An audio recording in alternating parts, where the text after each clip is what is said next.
Les flics m'ont battu. Les mots d'un enfant de 12 ans font taire le tribunal, mais le véritable choc survient quelques minutes plus tard. Les lourdes portes en chêne de la salle d'audience 14 s'ouvrirent en gémissant sous leur propre poids, et un silence s'abattit sur la salle bondée. Tout mouvement cessa. Tous les murmures s'évaporèrent. Tous les regards se tournèrent vers le garçon qui venait de pénétrer dans la pièce, sa petite silhouette presque engloutie par le costume trop grand que quelqu'un lui avait imposé. Le tissu pendait sur ses épaules, les manches dépassaient ses poignets, les revers de son pantalon frôlaient le sol poli alors qu'il avançait d'un pas hésitant. Le contraste frappant entre l'immensité de la pièce et la fragilité de sa silhouette donnait l'impression qu'il pouvait disparaître à tout moment, englouti par l'institution même qui l'avait convoqué ici. Ses yeux sombres scintillaient d'incertitude alors qu'il parcourait la pièce à la recherche de quelque chose, peut-être la sécurité, peut-être la justice, bien que les deux semblèrent également hors de portée. Il s'appelait Daniel Ruiz et, à peine âgé de 12 ans, il était aujourd'hui le témoin le plus important d'une affaire qui pouvait briser l'illusion soigneusement construite de la loi et de l'ordre à laquelle la ville s'accrochait. L'atmosphère de la salle d'audience était lourde d'anticipation, même si elle portait en elle un courant sous-jacent de quelque chose de bien plus insidieux. Ce n'était pas un procès ordinaire, ce n'était pas un accusé ordinaire. L'entrée du garçon n'était pas seulement le début d'un témoignage, c'était l'allumage d'une mèche. De l'autre côté de la salle, assis avec une posture rigide à la table de l'accusation, le procureur adjoint Michael Carter serrait les mâchoires. Il était dans ce métier depuis assez longtemps pour savoir reconnaître une bataille quand il en voyait une, mais ce n'était pas juste une bataille, c'était la guerre. Il avait passé des mois à monter ce dossier, sachant très bien qu'au moment où il présenterait sa première preuve devant le tribunal, le poids de tout le système pèserait sur lui, essayant d'écraser son dossier avant qu'il n'atteigne la lumière du jour. La corruption dans cette ville n'était pas une maladie qui pouvait être guérie. C'était le sang des institutions qui prétendaient faire respecter la justice. La police, les tribunaux, les hommes occupant de hautes fonctions, tout le monde était empêtré dans ce problème, et maintenant il se tenait au centre de tout cela, osant dévoiler une vérité que personne ne voulait voir dévoilée. De l'autre côté de l'allée, dans le fauteuil de la défense, Benjamin Knox dégageait un air de confiance tranquille. C'était un homme qui comprenait le jeu, un homme qui ne jouait jamais pour perdre. Il se penchait légèrement en arrière, l'image même du calme, son expression indéchiffrable, ses mouvements délibérés. Il n'y avait aucune tension dans son corps, aucun signe d'inquiétude ou de doute. Il avait le genre de présence qui suggérait qu'il avait déjà gagné, que le verdict avait été décidé avant même que le premier mot n'ait été prononcé. À côté de lui, l'officier Greg Hastings, l'accusé, restait complètement immobile. C'était un homme qui avait vu le combat, mais pas sur un champ de bataille. Il avait gagné sa réputation non pas pour son héroïsme, mais pour quelque chose de bien plus efficace. Il était intouchable. Décoré, bien connecté, avec des liens qui s'étendaient jusqu'au plus haut niveau du gouvernement, Hastings n'avait aucune raison de craindre le procès, encore moins le garçon tremblant qui se tenait à la barre des témoins. Son visage était impassible, son regard froid. S'il était inquiet, il ne le montrait pas. Daniel était le dernier témoin. La dernière carte que Carter avait à jouer. Son témoignage était le fil qui pouvait tout défaire, ou qui pouvait être coupé avant d'avoir eu la chance de tenir. Le juge Howard Grimley se déplaçait sur son siège, ajustant ses lunettes avec des mouvements lents et délibérés. Il présidait ce tribunal depuis des décennies et au cours de cette période, il avait vu toutes sortes d'affaires, tous les types d'accusés, tous les types de verdicts. Mais il y avait quelque chose dans la façon dont il se comportait maintenant, quelque chose dans la façon mesurée dont il s'éclaircissait la gorge avant de parler, qui envoyait un message silencieux à ceux qui savaient lire entre les lignes. Le juge Grimley était un homme qui comprenait les mécanismes du pouvoir, un homme qui avait depuis longtemps cessé de croire au poids moral de la justice. Il était là pour maintenir le statu quo, pas pour le perturber. D'une voix qui portait le poids de la finalité, il s'adressa à la salle, son ton dénué de toute émotion. « Monsieur Carter, votre témoin. » Les lourdes portes en chêne de la salle d'audience 14 s'ouvrirent en gémissant sous leur propre poids, et un silence s'abattit sur la salle bondée. Tout mouvement cessa. Tous les murmures s'évaporèrent. Tous les regards se tournèrent vers le garçon qui venait de pénétrer dans la pièce, sa petite silhouette presque engloutie par le costume trop grand que quelqu'un lui avait imposé. Le tissu pendait sur ses épaules, les manches dépassaient ses poignets, les revers de son pantalon frôlaient le sol poli alors qu'il avançait d'un pas hésitant. Le contraste frappant entre l'immensité de la pièce et la fragilité de sa silhouette donnait l'impression qu'il pouvait disparaître à tout moment, englouti par l'institution même qui l'avait convoqué ici. Ses yeux sombres scintillaient d'incertitude alors qu'il parcourait la pièce à la recherche de quelque chose, peut-être la sécurité, peut-être la justice, bien que les deux semblèrent également hors de portée. Il s'appelait Daniel Ruiz et, à peine âgé de 12 ans, il était aujourd'hui le témoin le plus important d'une affaire qui pouvait briser l'illusion soigneusement construite de la loi et de l'ordre à laquelle la ville s'accrochait. L'atmosphère de la salle d'audience était lourde d'anticipation, même si elle portait en elle un courant sous-jacent de quelque chose de bien plus insidieux.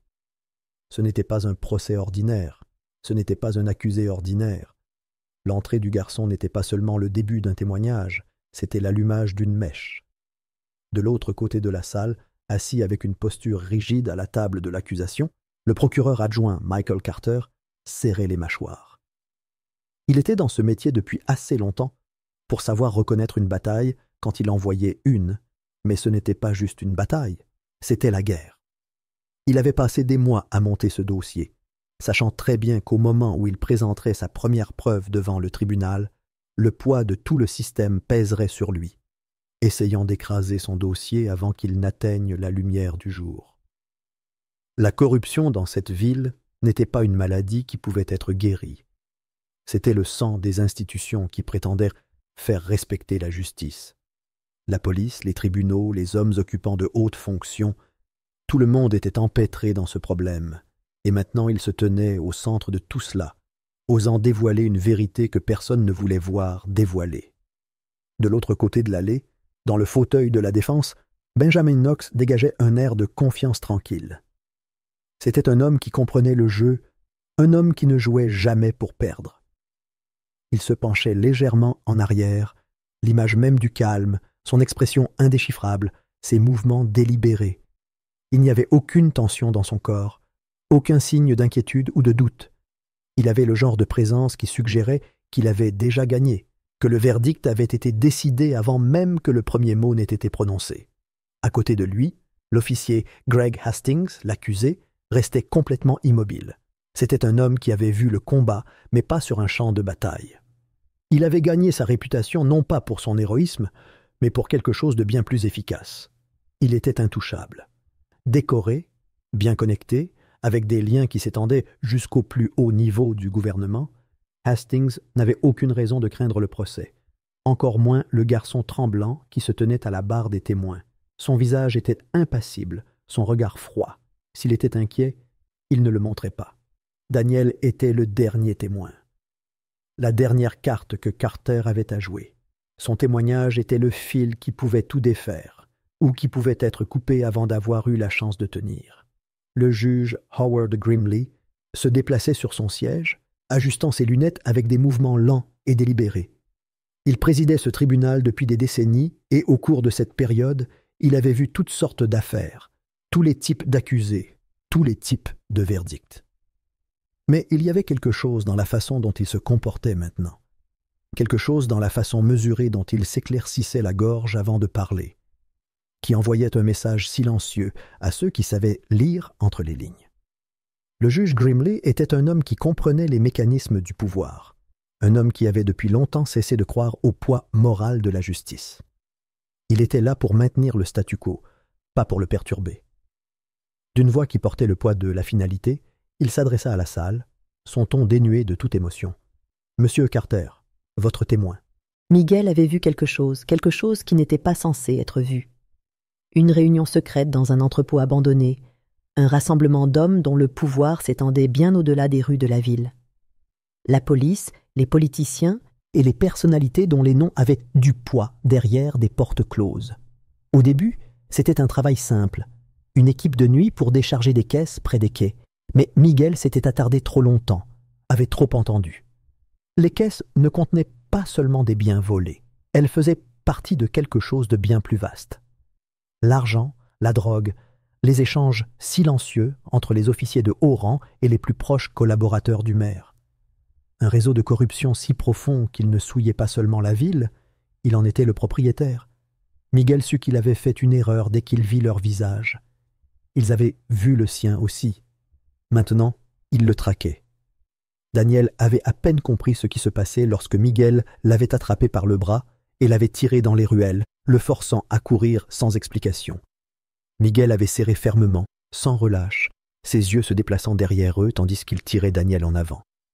Il n'avait pas le temps de poser des questions, pas le temps de ralentir. Les sirènes n'étaient pas un simple bruit aléatoire au loin. Elles venaient pour eux. Miguel savait qu'il n'y avait pas moyen d'échapper à cela, mais il n'allait pas les laisser prendre Daniel. Ils coupèrent dans une autre ruelle, tournèrent brusquement à une intersection, et Miguel poussa soudain Daniel derrière une benne à ordures rouillée. Sa voix, pressante mais à peine plus haute qu'un murmure, ordonna à Daniel de ne pas bouger, de ne pas respirer trop fort, de ne pas sortir quoi qu'il arrive. Daniel avait essayé de protester, ses petites mains agrippant la manche de son frère, mais Miguel s'était déjà détourné, revenant à l'air libre. Le bruit des pneus qui crissaient sur le trottoir résonna dans la ruelle. Une voiture de police s'arrêta en dérapant, les portes claquant. Puis d'autres pas, des bottes lourdes, le son de l'autorité. Les ombres se déplaçaient, tandis que des silhouettes émergeaient de l'obscurité. Le lampadaire au-dessus d'eux bourdonnait, vacillait, révélant des aperçus de leurs visages. Ils étaient 5. Pas de badge, pas de caméra corporelle. Juste des hommes en uniforme sombre, leurs étuis remplis, les mains vides. Ils n'étaient pas là pour arrêter qui que ce soit. Parmi eux se trouvait l'officier Greg Hastings. Miguel eut à peine le temps de lever les mains avant que le premier coup ne lui soit porté. Un coup de poing dans le ventre, lui coupant le souffle. Il chancela, se plia en deux, mais un autre coup claqua contre ses côtes. Daniel se pressa contre le métal froid de la benne à ordures, se forçant à rester silencieux pendant qu'il regardait, tout son corps tremblant. Miguel s'effondra à genoux, sa respiration s'arrêtant brusquement. Il essaya de parler, de raisonner, mais il ne voulait pas de mots. Le coup suivant frappa sa mâchoire, lui faisant claquer la tête sur le côté. Du sang gicla sur le trottoir, sombre et luisant sous le faible éclairage public. L'officier Hastings fit un pas en avant, faisant craquer ses jointures. Les autres officiers reculèrent légèrement, lui laissant de l'espace. Ce n'était pas une raclée de routine, c'était un message. Les jointures rencontrèrent les côtes. Encore et encore. Un craquement sec lorsque quelque chose à l'intérieur de Miguel se brisa. Un cri étouffé alors qu'il essayait de se protéger, mais les coups continuaient. Une botte s'abattit sur sa poitrine, l'envoyant s'étaler sur le dos. Les officiers l'entourèrent comme une meute de loups, poings et pieds descendant dans un rythme de violence. Daniel ne pouvait pas bouger. Il ne pouvait pas respirer. Ses doigts s'enfonçaient dans le sol couvert de crasse. Ses ongles grattaient contre le verre brisé, alors que son esprit lui hurlait de faire quelque chose, de courir, d'arrêter ça, mais il ne pouvait que regarder. Au moment où les sirènes s'éteignirent, Miguel ne bougeait plus. Son corps gisait tordu sur le trottoir. Le sang s'accumulait sous lui, il respirait peu, ses yeux étaient flous. Les officiers se tenaient au-dessus de lui, leur respiration était lourde, leurs mains se contractaient. L'officier Hastings s'accroupit, attrape une poignée de la chemise tachée de sang de Miguel, soulevant sa silhouette à peine consciente, juste assez pour lui parler à l'oreille. Personne ne le croirait. Personne ne s'en soucierait. Puis ils le lâchèrent, le laissant tomber comme un déchet. Daniel n'attendit pas. Il se retourna et courut. Pendant des jours, il était devenu un fantôme dans sa propre ville. Il se déplaçait dans les quartiers abandonnés d'Eastwood, se cachant dans des endroits dont les gens avaient oublié l'existence. De vieux entrepôts, des ruelles pleines de meubles pourris, des arrêts de bus où les lumières étaient éteintes depuis longtemps. Il volait de la nourriture quand il le pouvait, buvait de l'eau dans des fontaines cassées. Il ne dormait pas. Chaque fois qu'il fermait les yeux, il voyait Miguel sur le trottoir, entendait le craquement des os, les grognements sourds des hommes qui avaient commis le crime. Il voyait l'agent Hastings, son expression impassible, la façon dont il essuyait le sang de ses articulations comme si de rien n'était. Et puis, Quelqu'un l'a trouvé. Le procureur Michael Carter avait passé sa carrière à traquer des fantômes, des affaires que le système avait enterrées, des victimes réduites au silence. Il avait mené des batailles dans des salles d'audience où les verdicts étaient rendus avant même le début des procès. Il savait que la corruption dans cette ville n'était pas une maladie. C'était le système sanguin. Le sang coulait à flot dans les forces de police, dans les tribunaux, dans les veines de tous les hommes puissants qui avaient bâti leur empire sur le dos de ceux qui ne pouvaient pas se défendre. Mais maintenant, devant lui, se tenait un garçon de 12 ans qui avait tout vu. Daniel Ruiz n'était pas censé être en vie, et Carter savait ce que cela signifiait s'il le faisait témoigner. Ce serait une condamnation à mort, pour tous les deux. Mais certaines vérités valaient la peine de mourir. De retour dans la salle d'audience, l'air était lourd de silence. Les mots de Daniel avaient frappé comme un marteau, brisant les illusions qui subsistaient. Les flics m'ont tabassé. Pendant une seconde, c'était comme si la salle elle-même avait oublié comment respirer. Les halètements arrivaient par vagues. Des murmures ondulaient dans la foule comme des répliques sismiques. Mais ce ne sont pas les mots eux-mêmes qui ont réduit le silence dans la salle. C'était le mouvement à l'arrière. Les hommes en costume, silencieux, observant, attendant, ont commencé à se lever. Pas de mots, pas de geste brusque, juste le geste calme et délibéré de se lever. Ils en avaient assez entendu. Lorsque Daniel eut terminé son témoignage, le juge Howard Grimley retira ses lunettes. La salle d'audience, encore lourde du poids des paroles du garçon, sembla se figer sur place. L'air restait immobile, comme s'il attendait que quelque chose d'invisible se déplace. Le juge se frotta les tempes, la mâchoire serrée, les traits indéchiffrables, puis, avec une précision lente et délibérée, il se pencha en avant. Sa voix, plate et sans urgence, résonna dans la salle silencieuse. Il demandait une suspension d'audience. Le procureur adjoint Michael Carter se leva d'un bond de sa chaise avant même de se rendre compte qu'il bougeait. Son pouls claquait dans ses oreilles, l'adrénaline brûlant toujours après le témoignage de Daniel. Une suspension d'audience? Maintenant? Il n'y avait aucune raison, aucune objection, aucun précédent juridique pour interrompre l'élan d'une affaire aussi cruciale. Il pouvait sentir qu'elle glissait, quelque chose bougeait sous la surface, les pièces se réorganisaient en temps réel. Sa voix, tranchante et tranchante, s'éleva au-dessus de la tension silencieuse de la salle tandis qu'il protestait, mais le juge ne cligna même pas des yeux. 15 minutes, c'était tout ce que Grimley avait à offrir. Son ton portait le poids de la finalité. L'ordre non formulé sous ces mots, ne laissant aucune place à la discussion. Le marteau s'abattit. Le tribunal fut ajourné. Carter se retourna brusquement, à peine capable de contenir la fureur qui le rongeait. Il savait de quoi il s'agissait. Ce n'était pas une question de procédure. Ce n'était pas une question de fatigue ou de laisser à la défense le temps de se ressaisir. Il s'agissait d'arrêter le procès avant qu'il n'atteigne un point de non-retour. Il s'agissait de l'arrêter. Au moment où Daniel Ruiz avait dit la vérité, le compte à rebours avait commencé. Le système n'était pas fait pour la justice. Il était fait pour la préservation du pouvoir, du contrôle, du silence. Ses yeux se fixèrent sur le garçon, qui était assis figé à la barre des témoins. Petit, fragile, ses mains agrippant la balustrade en bois comme si c'était la seule chose qui le maintenait sur terre. Son visage était pâle, sa respiration saccadée. Le poids de ce qu'il venait de faire pesait sur lui, plus lourd que tout ce qu'un enfant de 12 ans pourrait avoir apporté. Carter se déplaça rapidement, accroupi à côté de lui, sa voix basse et pressante. Il ordonna à Daniel de rester sur place, de ne pas partir, pour personne. L'huissier resterait à proximité. Personne ne devait l'approcher. Personne ne devait l'emmener nulle part. La main de Carter se serra en un point à ses côtés. Il avait passé des années à lutter contre la pourriture de cette ville, et pourtant, elle trouvait de nouvelles façons de se resserrer autour de sa gorge. Lorsqu'il entra dans le couloir, le changement d'atmosphère fut immédiat. Les grands couloirs du palais de justice, normalement animés de mouvements, étaient étrangement calmes. Les lampes fluorescentes au-dessus de lui bourdonnaient doucement, projetant une lumière stérile sur les sols en marbre poli. L'air froid pressait sa peau. Mais ce n'était pas la température qui lui faisait froid dans le dos, c'était le silence. Puis vint le bruit de pas, lent, délibéré. Des chaussures de ville claquaient contre la surface lisse, chaque pas étant déterminé, sans hâte. Carter serra les dents lorsque deux hommes en costume noir apparurent, marchant vers lui avec la confiance que l'on ressent quand on sait que rien ne peut les toucher. Leurs visages étaient vides, indéchiffrables, mais leur présence portait le poids tacite d'une menace.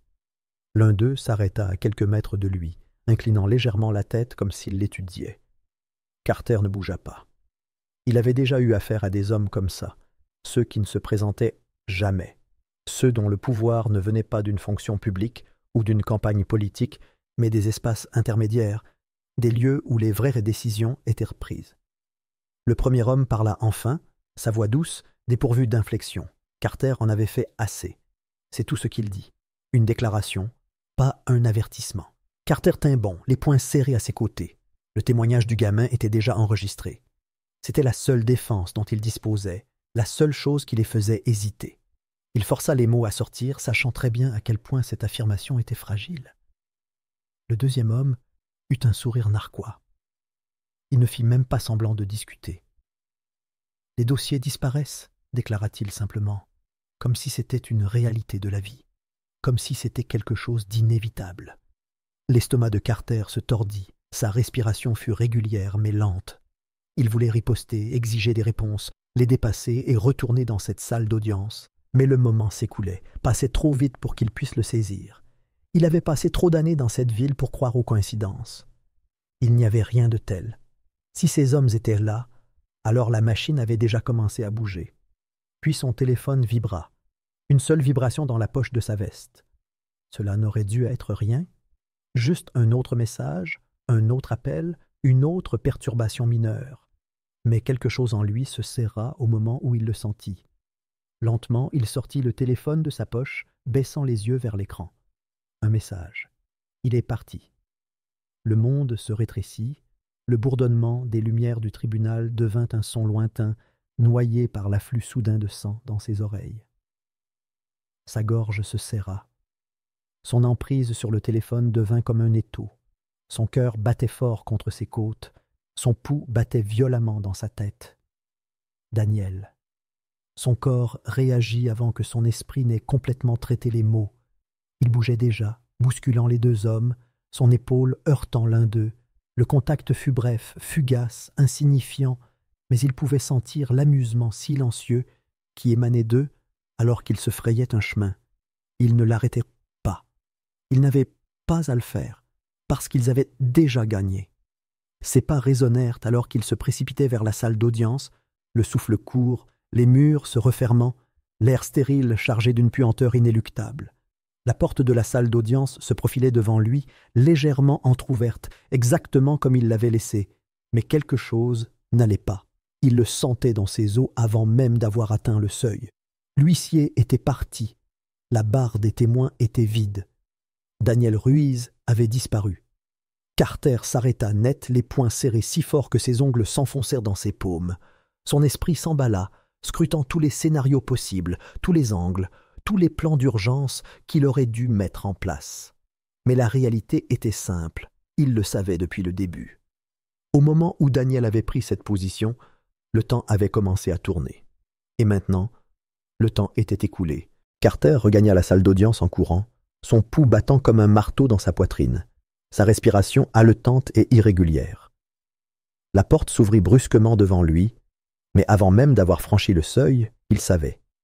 Le vide le frappa comme un coup de poing dans le ventre, une confirmation de la peur qui l'avait saisi au moment où il avait lu ce message. La barre des témoins était vide, le poste d'huissier abandonné, la table de la défense, le banc de l'accusation, les rangées de sièges, silencieux, intacts, creux. Hastings avait disparu. Knox avait disparu. Et Daniel Ruiz, le garçon de 12 ans qui avait dit la vérité, avait été effacé comme un nom rayé d'un registre. Le système avait fonctionné plus vite que lui. Carter resta figé pendant une demi-seconde, son esprit essayant de rattraper son retard, essayant de forcer une explication logique là où il n'y en avait pas. Le tribunal était plein de monde. Il y avait eu des agents de sécurité, des témoins, des journalistes.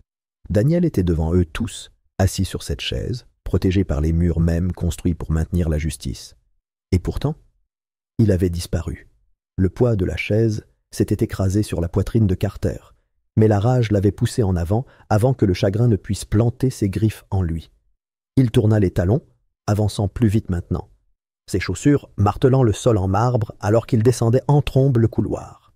Les couloirs du palais de justice passèrent devant lui, des greffiers sans visage, des stagiaires aux yeux écarquillés, des hommes en costume repassés qui tournaient à peine la tête alors qu'ils se précipitaient. Ils savaient tous, peut-être pas les détails, mais ils comprenaient comment cette ville fonctionnait. La même histoire s'était jouée 1000 fois auparavant, juste avec des noms différents, des corps différents, un sang différent s'infiltrant dans les fissures du trottoir. Mais Carter n'était pas prêt à laisser cela devenir un autre chapitre oublié. Pas encore. Il poussa la lourde porte en bois du cabinet du juge sans frapper, la force de la porte faisant trembler le verre des étagères à l'intérieur. La pièce était aussi impeccable que d'habitude. Chaque dossier empilé avec une précision mécanique, chaque stylo aligné sur le bureau en acajou poli. Derrière lui, le juge Howard Grimley était assis, sa posture détendue, son expression aussi calme que d'habitude. Un homme intact, indifférent. Carter ne s'arrêta pas pour reprendre son souffle. Sa voix était rauque, furieuse, tremblante. Il accusait Grimley de manière directe, l'accusait de ce qu'ils savaient tous les deux être vrai. Il les avait laissés prendre le garçon. Il était assis là, attendant, présidant la salle d'audience, en sachant parfaitement que tout ce qui s'y passait n'était que du théâtre. Un scénario écrit bien avant le début du procès. Grimley expira, se frottant les tempes comme si la colère de Carter était un inconvénient, une distraction par rapport à des questions plus importantes. L'épuisement dans ses mouvements n'était pas du regret, c'était de l'ennui.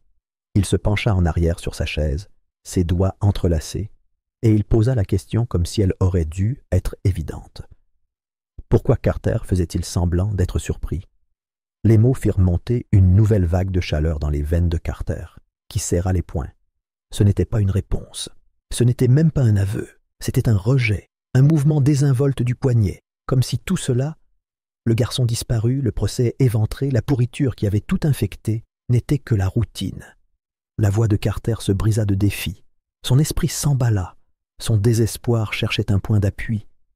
Il irait voir la presse, il porterait l'affaire au grand jour, la mettrait en lumière, là où même les hommes les plus puissants de la ville ne pourraient l'enterrer.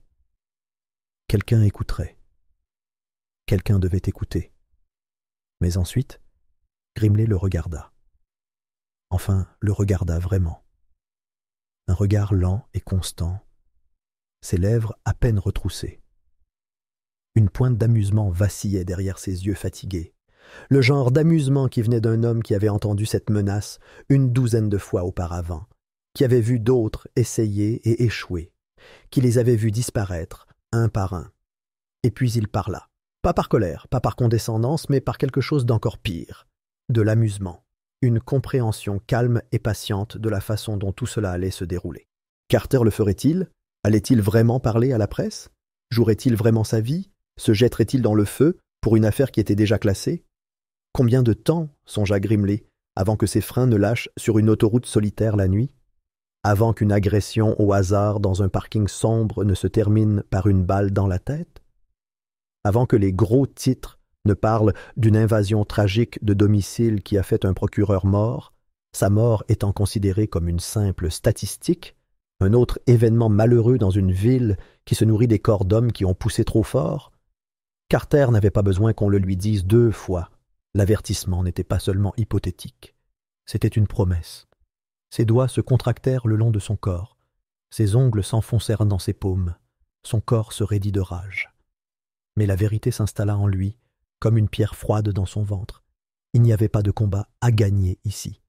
Il n'y en avait jamais eu, parce que dès que Daniel Ruiz avait ouvert la bouche, son sort était déjà scellé. Le garçon était mort depuis le moment où il était entré dans la salle d'audience. Carter l'avait su.